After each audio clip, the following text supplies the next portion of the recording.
Thank you, Sunita.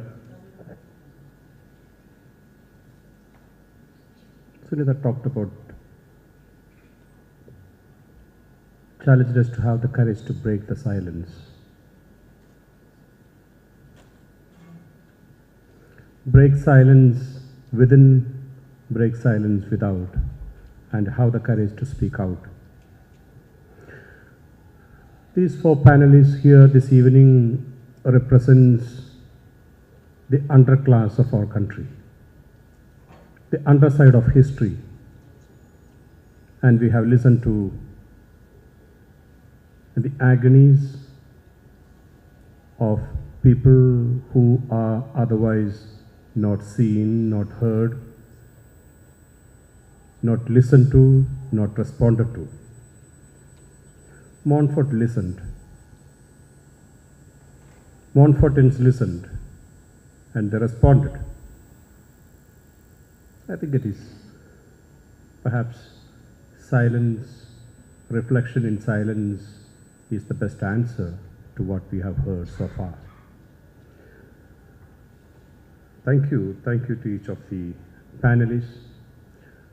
We have, I'm taking indulgence from the organizers to extend this session by 5 more minutes. We started this session 15 minutes late. We shall close at 4:05. We shall take questions. The panelists will take questions from the audience. Ask your questions, be brief, and tell to whom you are asking your questions. I would request somebody to pass the mic around. Who will?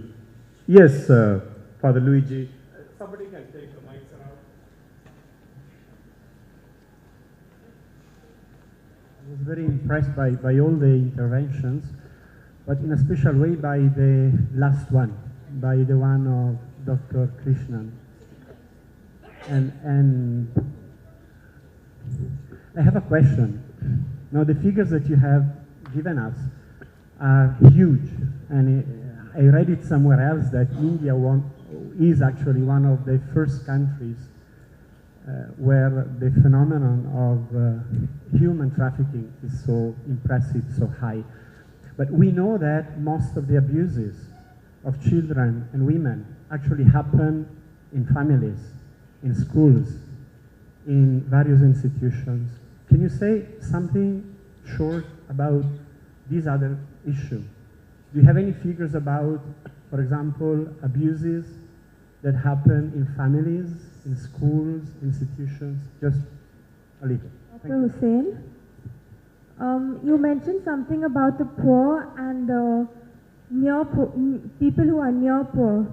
So basically now these poor people, everybody knows that they are poor and they take that opportunity of asking for help and everything.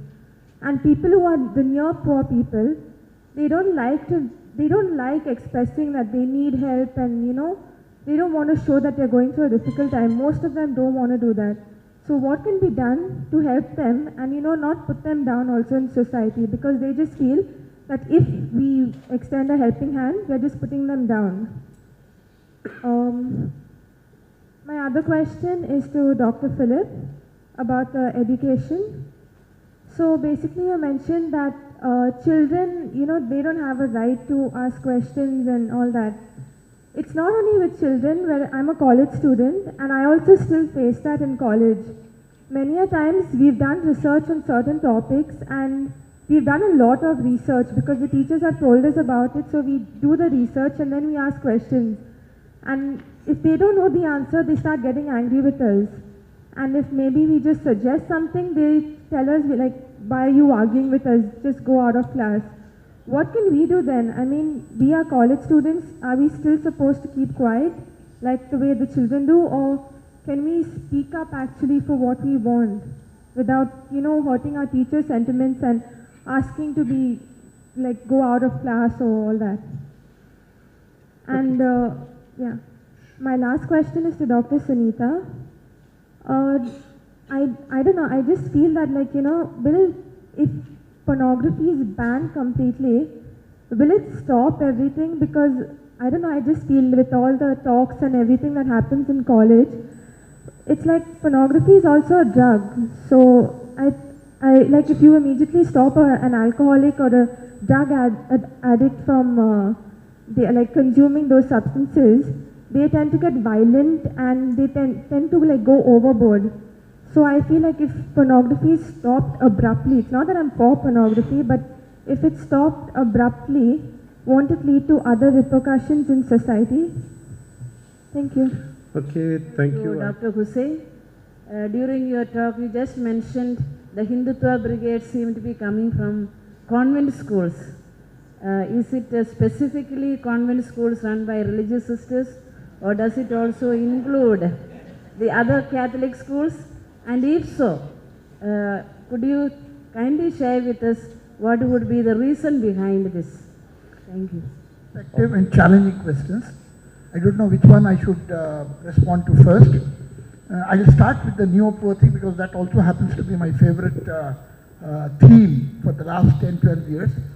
Actually, this particular category in our society, what I had described as the neo-poor, it is not recognized by anybody, including the neo-poor themselves. They won't like to accept themselves as poor.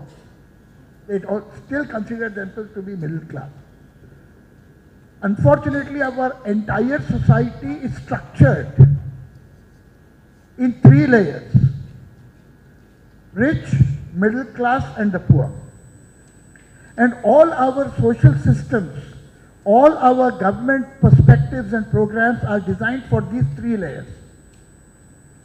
So this 3rd layer which has emerged in the last 20-25 years, there is no response mechanism in our present prevailing social scenario, social system.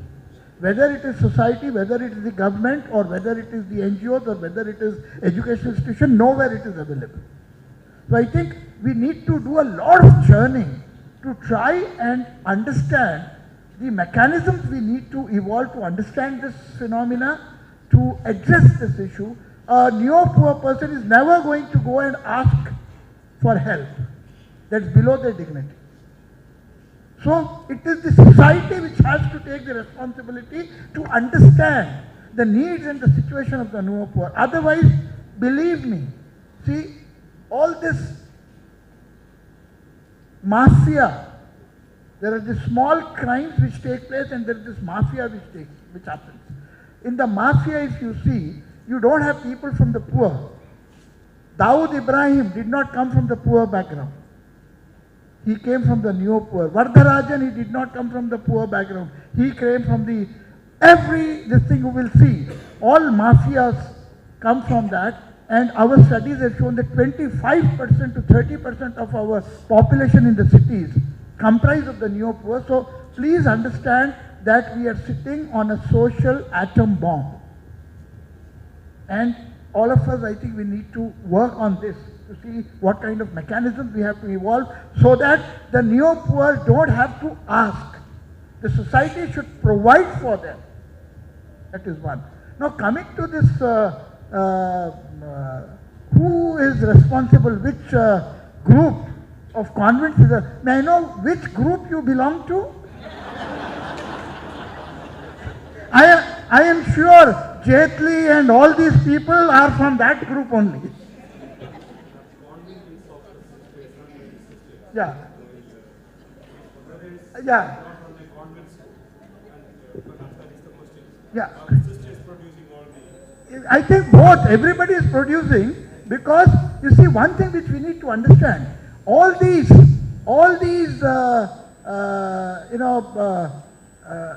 whether it is terrorism or whether it is extreme ideology, radical ideology, everything of that sort requires education.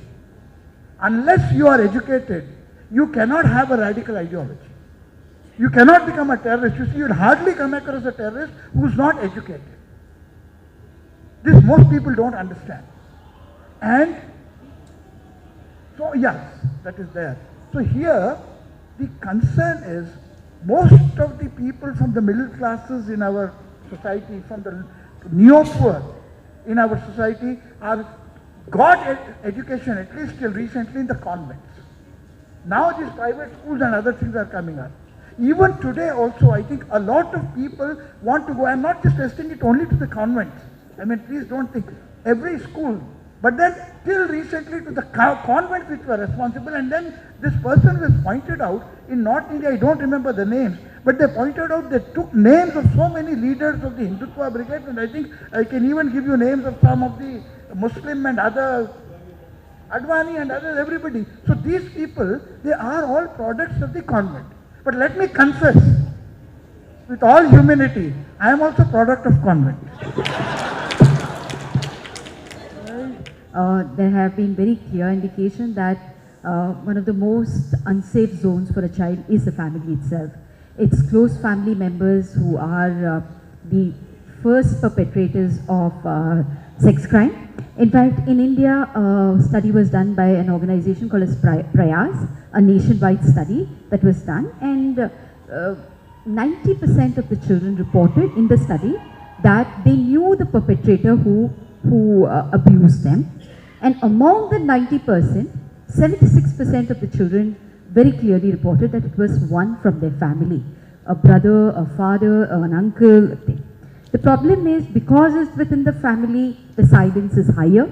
In the name of honor, in the name of prestige, in the name of, so many things, it is hidden under the carpet. And thanks to that, neither the case gets reported, nor the perpetrator gets prosecuted. And therefore, the numbers of prosecutors increases. I don't know whether I have answered your question, Father. The lady who asked me the question on pornography. Pornography is the main focal point of demand for sexual slavery. Pornography facilitates sexual slavery. It creates an enabling environment for sexual slavery to happen. At one end, we understand that banning it is not the answer, but like any other social problem, or crimes like rape, murder, it will continue. It doesn't mean that we stop working on that issue. Today, we see pornography in the worst forms. I don't know how many of you all have been following my work in the last few years. Today, actual rapes are getting recorded by the rapist, and the actual virtual rape video is being circulated as a pornographic video. So the genres in pornography is increasing. So it's not just about enacting a sexual act, but actual cases of violation is now being taken. And therefore, if we don't start taking very radical measures, and when we say radical measures, we need to talk to ourselves, our sons, our brothers, our uncles, our men inside our family, outside our family, and also to our own selves, whether we have been silently promoting it by, silently endorsing somebody else using pornography. And therefore, if we don't begin today, it will not end any day. And what is important today is not to give up, so it's so huge, it's like an addiction. Just because alcohol is an addiction, you don't give up fighting addiction, right? You keep continuing to fight your addiction. But this addiction has severe impact on the lives of children, lives of women, and hundreds of human beings, not only in our country, but globally. So, one of the things that I keep saying everywhere is, when we talk about responses, whether it is pornography or anything else, the first response has to start from me. I have to be the torchbearer of my response. And therefore, when I talk to you about pornography, I think what I'm trying to tell you is, can you speak to your friend, your male friend, your female friend, and to yourself not to endorse pornography.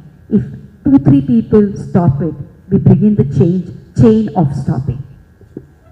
And then the last question, I think when the person asked me, I think she was a college student, it says, children, when we speak in the classroom, the teacher says enough, we don't need to talk. I think one of the bigger problems that I addressed earlier also is in terms of this whole need for a shift in terms of paradigm from a teacher-centered classroom to a child-centered classroom or a student-centered paradigm. 2, do we need to talk even when they do not listen? If we are talking about ensuring the rights of children, one of the rights of children is participation, that they are heard in all matters affecting them. Article 12, 13 and 14 of the UN Child Rights Convention says that, which the country also affirmed, and we believe it's a part of the educational process. And education itself is a whole process of exchange, and it is not a one-way process.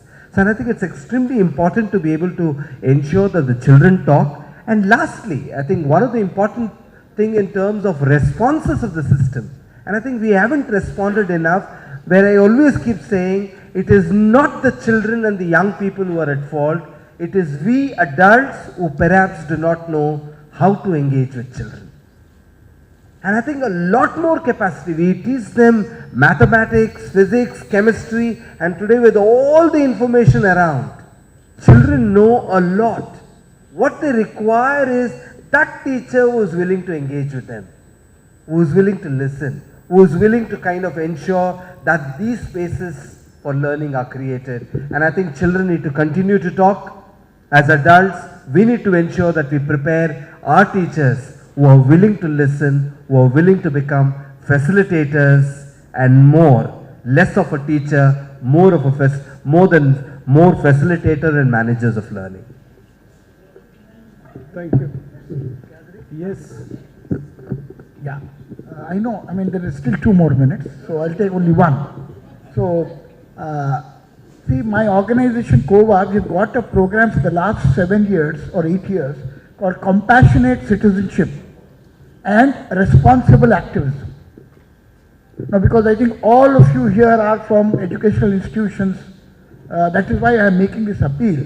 See, in our system of education, and I also alluded it to during my presentation, we try to make professionals and not human beings.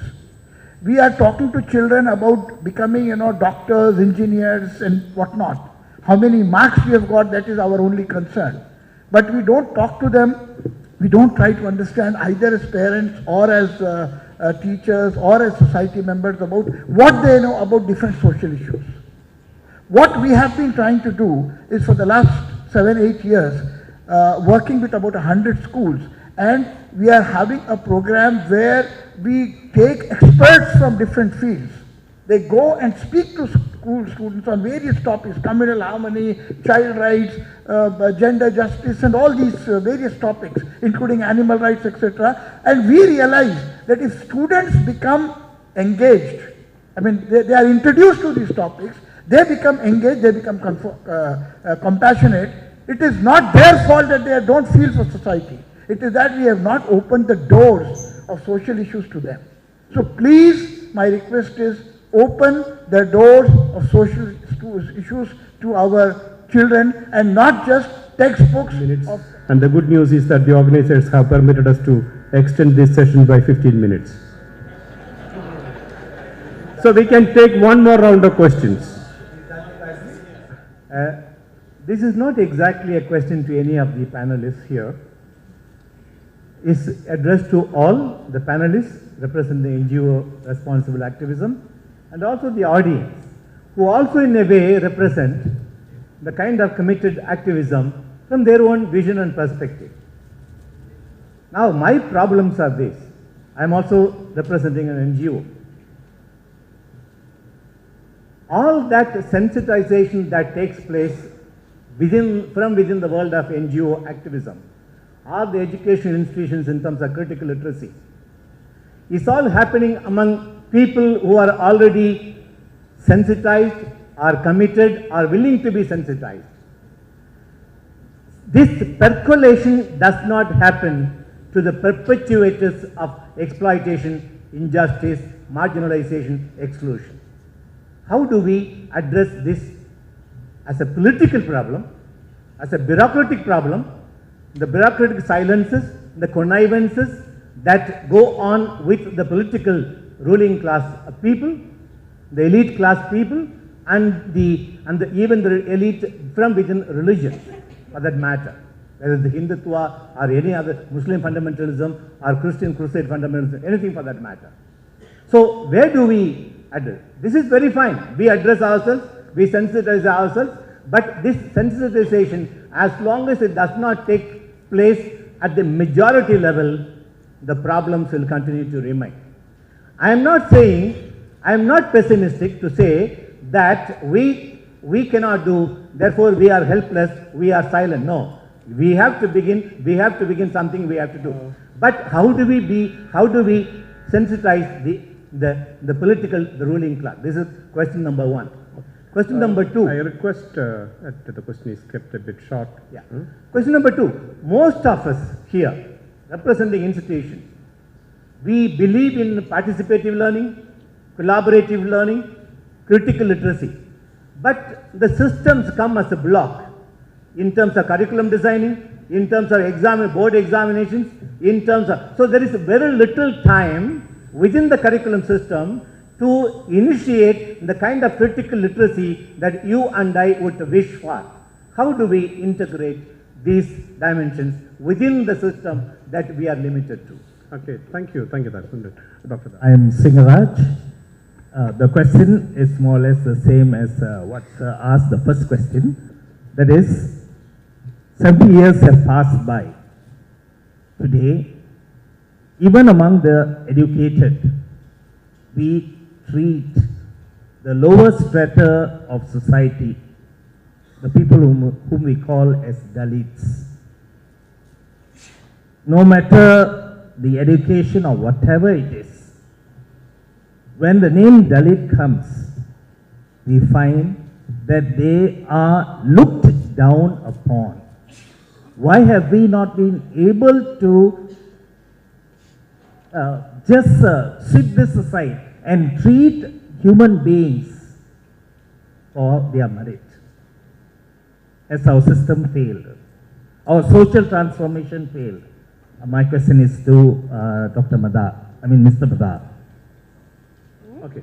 My question is to Dr. Sunita. You said that most of the cases there is sexual abuse within the family. Now being within the family, the person who is abused, how can that person abused from the, escape from the family? What remedy can it be taken by an NGO or whoever they are been brought up to the notice of? It's difficult to get out of the family, and you are seeing the family every day of your life. How can they be protected? I'll start with the last question from the lady there. I think it's the most difficult thing to report within the family, because your entire ecosystem of safety is completely shattered once you report. 10 years back or 15 years back, we didn't actually have a real good system outside the family to support anybody to do this. But today in 2016, we are in a better position. We have for children a very unique helpline called as Childline, 1098-1098. It's a toll-free number where, in fact, Isidore Divya Disha is the district coordinator of the district nodal agency for that. It's one of the very unique helplines across the country. You can dial it from anywhere in the country. It's 1098, and you can report your case. Combined with the Childline, that is 1098 number, is a huge number of protective services that is provided for the children, in terms of children's home, in terms of transit care, trauma care, and things like that. But yes, it continues to be a very, very big challenge. Once reported, then can the child go back to the same family or not? We have a whole world of situation where the father has been the abuser. We had a situation in the old city of Hyderabad where the father raped his 12-year-old girl, and his son, elder son, also started doing the same. Both father and the elder son impregnated the girl. She's just 12, and the whole case came out when she was 7 months pregnant.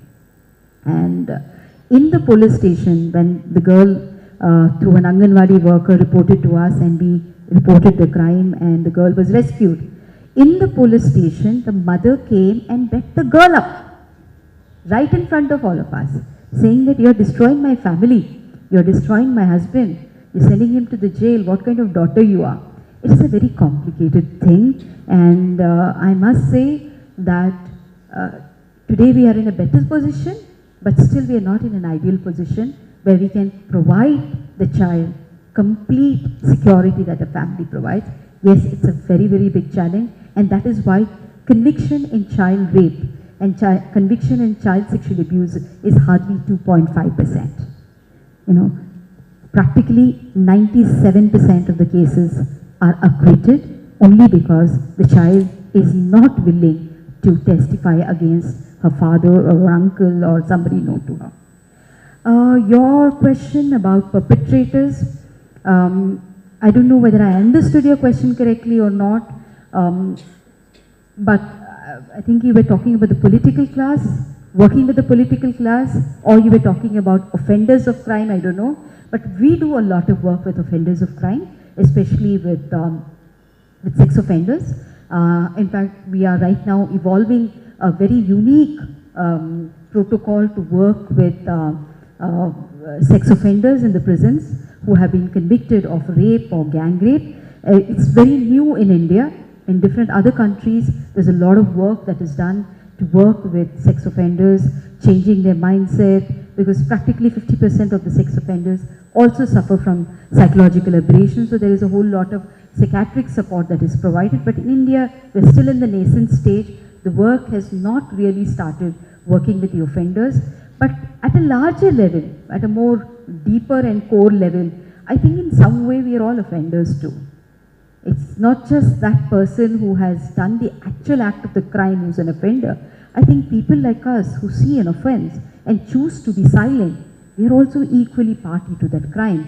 And therefore, I think change and transformation will come when we are able to see us, our own selves in the problem, and start evolving ourselves as solutions to the problem. I beg to differ with the view expressed further. I don't think, you have expressed that we are all sensitized. We need to find somebody else, a different lot, which is not sensitized yet. I really do not believe if it is true. For example, if it is true that all educational institutions are already sensitized, there is no reason for rejecting admission into various colleges for persons with disabilities into courses beyond BAs, which they have traditionally been confined to. Let me put forth my own case. I was scoring 90s in mathematics, and when I realized that I am going through this phase or ailment called retinitis pigmentosa, I inquired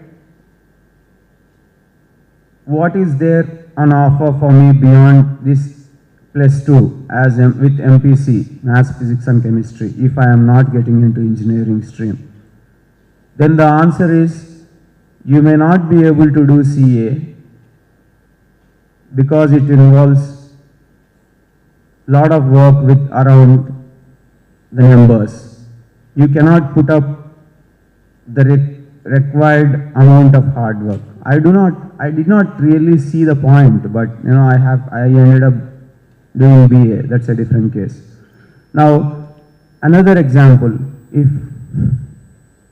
you take any family, and if you have two siblings approaching parents, one with disability and the other without, if both of them are independent, economically independent, and express the need to engage a driver, for example, okay? Now, the immediate response from a parent or whoever it is would be, they tend to see it in a different dimension. As in, because somebody is not in a position to cope with disability, he is dependent.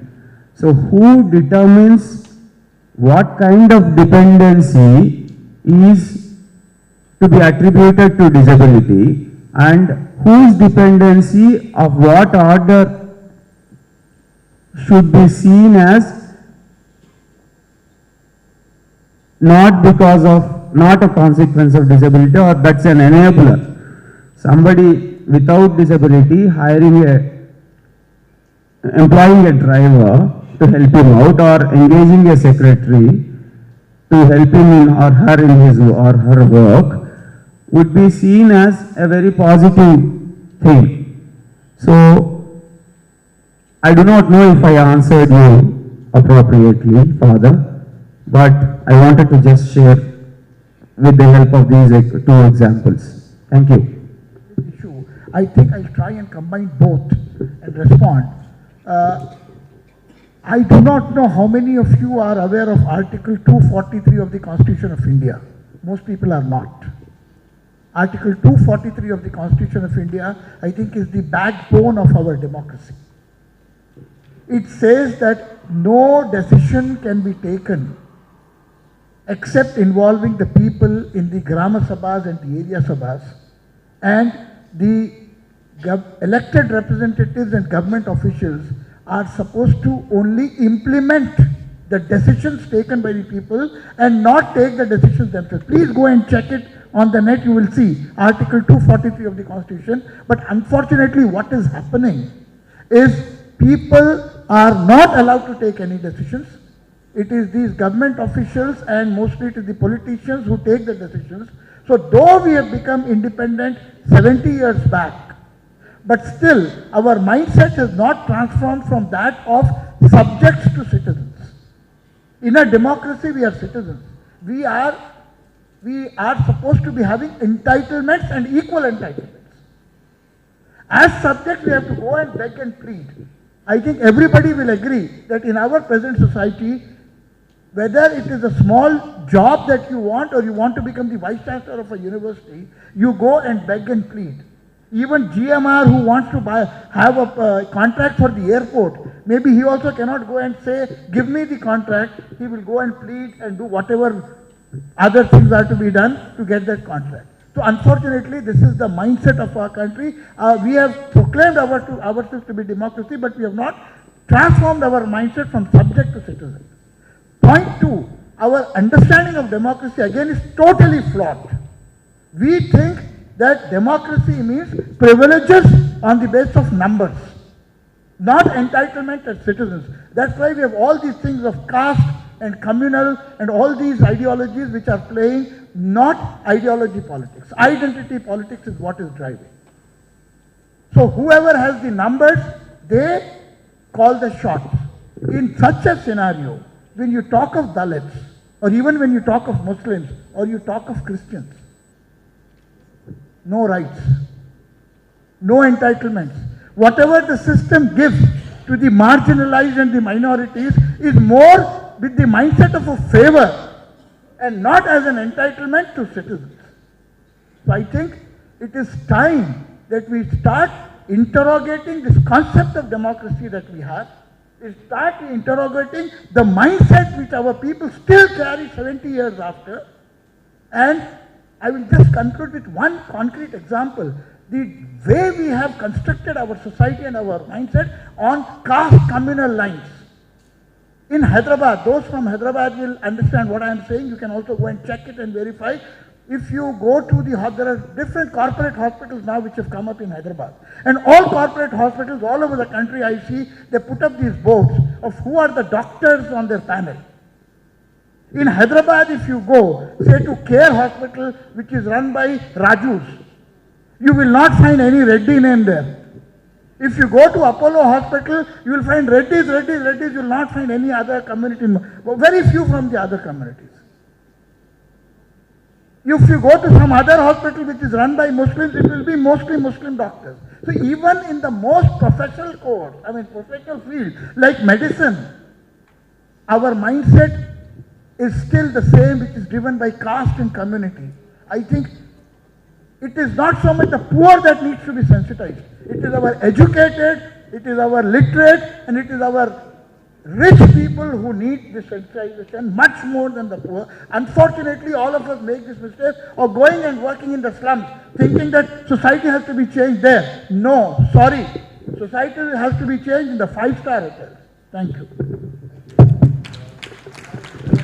Mazhar Bhai, I think, thank you. Finally, Isidore.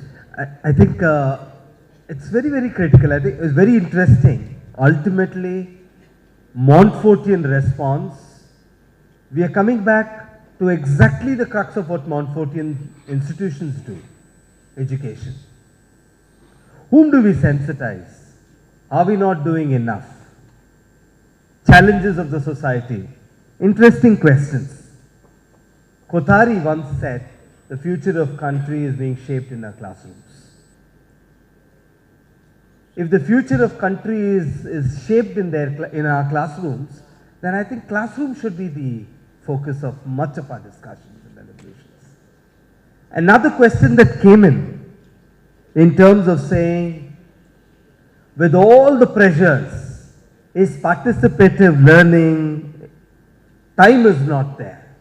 Can we do all these things with all the curriculum syllabus? If classroom is the focus, if challenges is what we have, participative methodology or learning, is that a choice for any institution which talks about a particular ideology and philosophy is what my question is. As an educationist myself, this whole issue of no time is a myth. Syllabus is written, textbooks are written, but any educationists know textbook can only be a reference point or something that guides. Nothing drives the education system. People who know the examination system of today, a good teacher knows how to beat it, how to prepare our students, not by hearting. And I think it's about how we navigate through the system, the present system of education, without compromising with the ideals of the system of education that we want to talk. If what Mazhar Bhai is talking about today, what Dr. Ram is talking about, what Sunita is talking about, if we are talking about all these things, these are not extraneous to the system of education. Education, our schools are great opportunities for us to be able to do what we want to see in our societies tomorrow. It is not outside, but the challenges within our classrooms and within our schools. How do we use the teachers, every process within the school, so that children can have a great experience of what society should be, so that tomorrow if they go to the society, they will create what you have tried creating in your own schools. Thank you. Thank you. We have listened. Find integration, include. Dr. Mazhar talked about integrating diversity. We had Isidore talking about children are citizens.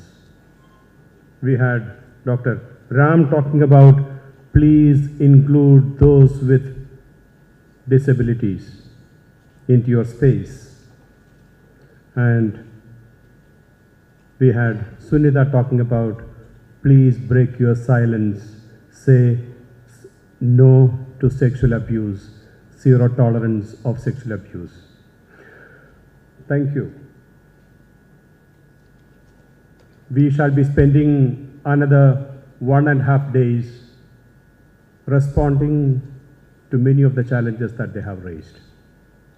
I want to thank each of you for walking with us this afternoon, stirring within us that energy that is required so that we are able to find our path as we enter into the 4th century of Montfortan presence and work. Thank you to each of you. In fact, they deserve really a standing ovation, really. Thank you very much. We have a small mementos for our panelists. I would request I would request the Superior General, Brother John Kalarakel, to press.